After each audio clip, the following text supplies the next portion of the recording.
We had kind of an interesting oak failure, an oak limb failure. Actually, the whole tree is in trouble. But what was interesting about this particular job was that this limb fell, but was still being partially supported by the tree. And not very much of it was being supported. I don't know why it didn't go all the way down.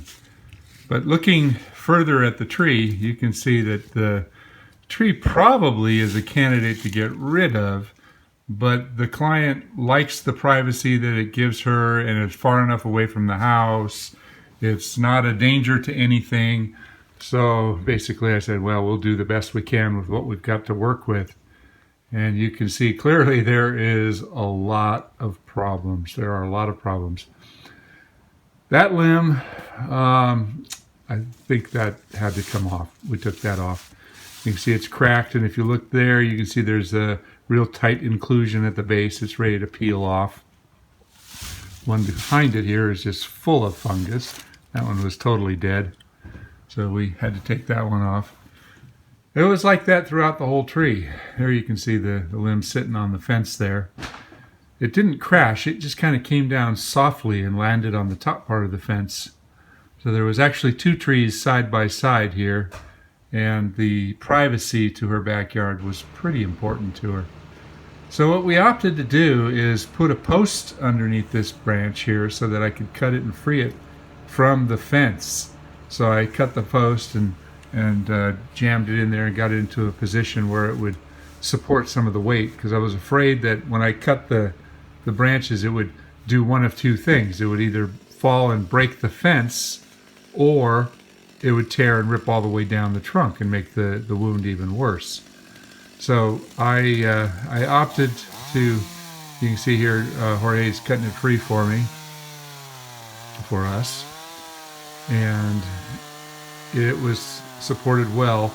I did put a rope on it just in case. I thought that maybe we might have to pull it back away from the fence. In hindsight, I think the rope was probably a waste. It was more to stabilize things too. You know, he kept it from rocking around. I didn't want it to spin one way or the other because it was just barely hanging on. So what we did here is we just sort of lightened it up, keeping the weight of it. There's a better shot of the rip.